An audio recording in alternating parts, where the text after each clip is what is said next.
Subscribe करें और bell दबाएं ताकि कोई खबर रह न जाए। किसी कंसेंसस पे आ जाए तो वो कहते हैं हम बात नहीं करेंगे गवर्नर से। वो क्या हिंदुस्तान के कोई सूबा बन गए? ये पाकिस्तान का सूबा है भाई। Governor is the symbol. लेकिन सईद गनी साहब कह रहे हैं कि ये गैर कानूनी है, हम मुशावरत क्यों करें? जो एक खप्पे का नारा लगाते थे वो पाकिस्तान के खिलाफ बातें कर रहे हैं। सर बात सुने सर, सईद गनी साहब कहते हैं कि ये गैर कानूनी है, हम गवर्नर से मुशावरत क्यों करें? ये तो तरीक़ेकार ही नहीं है। हो गई भाई, वो कोई कह रहे हैं वो फैसला कर रहे हैं। उन्हें कहा कि as governor he is the symbol of the state, nominee of the president of Pakistan.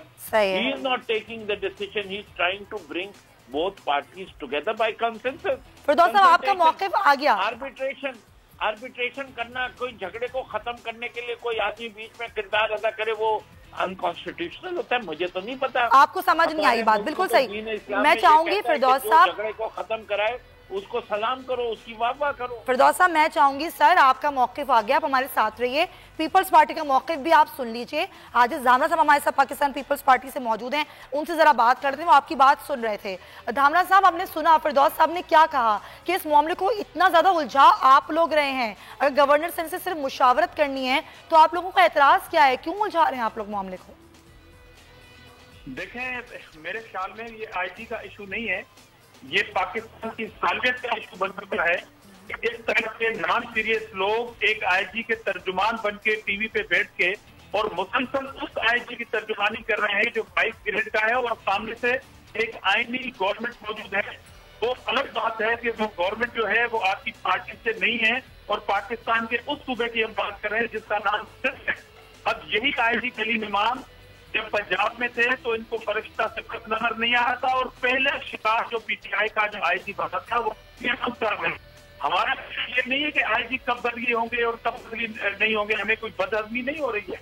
हमारा इशू ये है कि पाकिस्तान की तारीख में एक 22 ग्रेड का अफसर वर्दी पहन के सूबाई गवर्नमेंट के खिलाफ, बल्कि ये सूबाई गवर्नमेंट का भी मामला नहीं है, ये अभी बेशक तर्जुमानी करें। धामरा साहब मामला मैं बताऊं वो खराब क्यों हुआ, बिल्कुल इख्तियार है वज़ीर आला का, वो हटा दें आईजी को। मैं दूसरी बात कहने जा रहा हूँ। अब ये मामला सिंध वज़ीर आला का नहीं है। आपने देखा कि कल एक 22 ग्रेड का अफसर, जहाँ पर एक दिन पहले प्राइम मिनिस्टर आते हैं सूबे में, चीफ मिनिस्टर साहब से वो बैठते हैं, और उन्होंने सारी पीटीआई हो जमालो गाड़ी थी कि जनाब मामला तय हो गए हैं, और प्राइम मिनिस्टर ने ये कमिटमेंट की कि जो इजलास कल इस्लामाबाद में वफाकी काबीना का होगा उसमें ये आइटम होगा और उस पर डिस्कस होगा। जब वो कल इजलास जारी था, 6 घंटे पहले आईजी ने तड़ी लगाई और इनके प्राइम मिनिस्टर की अब पोजीशन खराब की है। उन्होंने फेडरल गवर्नमेंट और फेडरल काबीना की पोजीशन को चैलेंज किया है आईजी ने। आप बेशक लेट जाएं एक आईजी के पास, आप क्योंकि कहते हैं, और आईजी ने वो बात की 6 घंटे के बाद एज इट इज वफाकी काबीना ने वो फैसला किया। और आज क्या हुआ? आज प्राइम मिनिस्टर उसी सरकारी मुलाजिम से मुलाकात कर रहे हैं जिसने 6 घंटे पहले आपको कंट्रोवर्शियल किया। धामरा साहब करेंगे क्या आप लोग? अब इसका एंड रिजल्ट क्या है, इसका हल क्या है, अब क्या होगा? हमें कोई जरूरत नहीं है इनके हल निकालने की। मैं कह रहा हूं कि जो प्राइम मिनिस्टर ऑफ पाकिस्तान करके गए हैं, या जो डिस्कशन वफाकी काबीना में हुई है, तो हु इज द गवर्नर कि वो वफाकी काबीना से भी ऊपर है कि चीफ मिनिस्टर से। धामरा साहब अना का मसला क्यों बनाया है आप लोगों ने भी, वफाकी हुकूमत ने भी? ये तो आवाम के अमन अमान का मसला है। ये आईनी मसला है। ये प्राइम मिनिस्टर की पोस्ट को चैलेंज किया है बात के। अच्छा, उसका मकसद आप सब ये कह दें कि 22 ग्रेड के एक अफसर ने वर्दी पहन के, सर हम डिफेंड नहीं कर रहे, सर हम डिफेंड नहीं कर रहे, हमने तो ये बात करी है कि उनको ये बात नहीं करनी चाहिए थी। बिल्कुल सही है, हमने अपने शो में यही बात से आगाज किया है कि बात नहीं करनी चाहिए थी, लेकिन अब हल क्या है इसका? बताते खुद आप नहीं है, मेरा मकसद ये गवर्नमेंट है, क्योंकि वो यहाँ बैठी हुई है। तो मैंने उनको कहा कि अगर ये अलाउ करते हैं आप किसी भी सरकारी अफसर को, तो आपने मेरे भाईजान 400 ट्रांसफर पोस्टिंग अपने सूबे पंजाब की है, वो क्या आपने नौकर करने के लिए की? सही।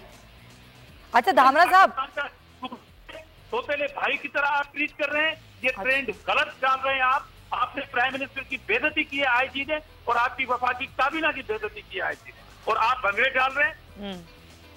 धामरा साहब ये भी तो कह रहे हैं कुछ वज़रा के खराब आप लोगों ने खुद किया, ये हटाने का मामला पहले भी तो कर सकते थे, लेकिन जब इम्तियाज शेख वाली बात हुई, सईद गनी वाली बात हुई, तो आप लोगों ने फिर रिएक्शन लिया और बहुत हार्श रिएक्शन सिंध असेंबली में भी मुराद अली शाह साहब का आया। तो क्या वाकई ये मामला इसी तरीके से जिस तरह से कह रहे हैं वज़रा?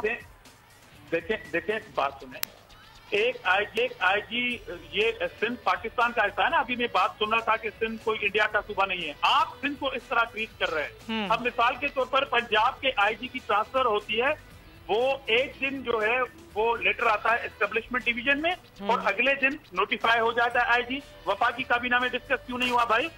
आप मुतमिन हो गए क्योंकि वहाँ आपकी गवर्नमेंट है। और सिंध से इसलिए मतलब देखें, ये जो SSP ने जो इम्तियाज शेख या सईद गनी की जो रिपोर्ट दी है, ये भी क्या आप किसी SSP को अलाउ करेंगे कि वो सीक्रेट मैटर मीडिया में आकर डिस्कस करेंगे? और ये मामला उसके बाद हुआ है जब आईजी अंडर ट्रांसफर हुए हैं। चीफ मिनिस्टर ने दिसंबर में बात कर दी थी प्राइम मिनिस्टर से कि हम आईजी को तब्दील कर रहे हैं। आईजी को ये पता था कि ये मुझे तब्दील कर रहे हैं, उसके बाद ये रिपोर्ट आई है। अगर ये रिपोर्ट उनके पास थी तो पहले क्यों नहीं मंजर यहाँ पे आ रही? सही, बहुत शुक्रिया, आपका मौक़िफ़ आ गया आज साहब। वो कह रहे हैं पहले क्यों नहीं आ रही थी रिपोर्ट, ये पॉलिटिसाइज और उलझाया हुआ है वफाकी हुकूमत ने। पीजे मीर साहब, आपको कुछ समझ आ रही है, कुछ एंड रिजल्ट समझ आ रहा है इसका? देखिए, ये जो सारी बातें कर रहे हैं ये बेसिकली पार कंसोलिडेट, आप कह लो कंसोलिडेट करने के लिए कर रहे हैं। आप कैंसर को देखो सुमैया, कैंसर क्या है? कैंसर ये है कि चलो आज की हुकूमत तो इनकम्बेंट आप कह लो, लेकिन ये कैंसर बड़ी देर का आ रहा है कि जहाँ जब नाजिम भी आए तो पावर्स चीफ मिनिस्टर के पास, ये पुलिस जो थी उसके अंडर आती थी, जबकि आपको चाहिए था कि पुलिस को टोटली इंडिपेंडेंट कर दो।